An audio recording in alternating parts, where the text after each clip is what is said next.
friends, welcome to Goms'N சமையல் உலகம். இன்னைக்கு நம்ம சேனல்ல சூப்பரான கேரட் ஜாம் எப்படி பண்ணலாம்னு பார்க்கலாம். நார்மலா ஜாம் வந்து ஃப்ரூட்ஸ்ல இருந்து தான் செய்வாங்க. ஆனா இன்னைக்கு நம்ம ரொம்ப வித்தியாசமா வெஜிடபிள் வச்சு ஜாம் செய்ய போறோம். டேஸ்டும் ரொம்ப சூப்பரா இருக்கும். வாங்க எப்படி பண்ணலாம்னு பார்க்கலாம்.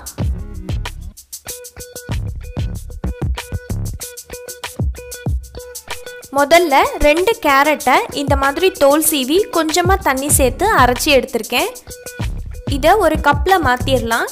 எனக்கு 3/4 கப் வந்திருக்கு. கேரட்டே ஸ்வீட்டா இருக்கிறதுனால நான் 3/4 கப் கேரட் பேஸ்ட்டுக்கு 1/4 கப் சுகர் எடுத்திருக்கேன். இதுவே சரியா இருக்கும். ஒரு பாத்திரத்தை அடுப்புல வச்சு கேரட் பேஸ்ட்டை இதில் சேர்த்துக்கிறேன்.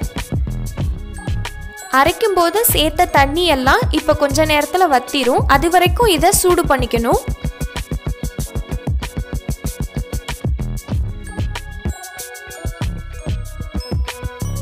ஒரு 5 நிமிஷம் கழிச்சு தண்ணி எல்லாம் நல்லா போயிடுச்சு. இப்போ சுகரை ஆட் பண்ணிக்கலாம். சுகர் சேர்த்ததும் அது கரைஞ்சு தண்ணி மாதிரி ஆக ஆரம்பிச்சிரும். கொஞ்ச நேரத்தில் அது கெட்டியாக ஆரம்பிச்சிரும். மறுபடி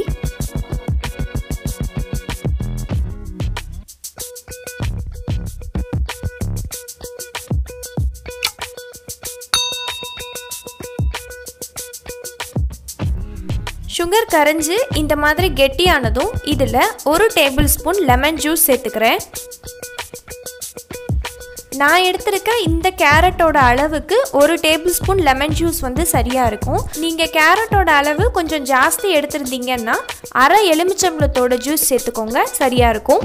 லெமன் ஜூஸ் சேர்த்ததும் இன்னும் கொஞ்சம் கெட்டியாக ஆரம்பிக்கும்.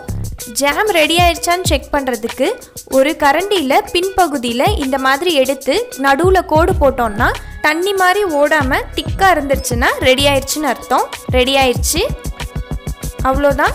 சூடு ஆறுனதுக்கப்புறம் நம்ம ஜாமை இந்த மாதிரி ப்ரெட்டில் தடவி சாப்பிட்லாம். குழந்தைங்களும் ரொம்ப விரும்பி சாப்பிடுவாங்க. நாம் வீட்டிலையே ஜாம் ரெடி பண்ணதுனால இதில் எந்த ஒரு ப்ரிசர்வேட்டிவ்ஸும் நாம் சேர்க்கலை. குழந்தைங்களுக்கு நாம் தைரியமாக கொடுக்கலாம் சாப்பிட்றதுக்கு. மொத்தமே எனக்கு 20 நிமிஷம் தான் ஆச்சு இது ரெடி ஆகிறதுக்கு. அவ்வளோதான். சூப்பரான கேரட் ஜாம் தயாராகிடுச்சு. பார்க்குறதுக்கே ரொம்ப கலர்ஃபுல்லாக இருக்குது. டேஸ்ட்டும் ரொம்ப சூப்பராக இருக்கும். கண்டிப்பாக நீங்களும் ட்ரை பண்ணுங்கள். உங்களுக்கு இந்த வீடியோ பிடிச்சிருந்தா லைக் பண்ணுங்கள், ஷேர் பண்ணுங்கள், கமெண்ட் பண்ணுங்கள். அப்படியே கோம்ஸ்'N சமையல் உலகம் சேனலுக்கு சப்ஸ்கிரைப் பண்ணுங்கள். அந்த பெல் ஐக்கானையும் கிளிக் பண்ணுங்கள். Thank you for watching. சுவை மனம் எங்கும் பரவட்டும்.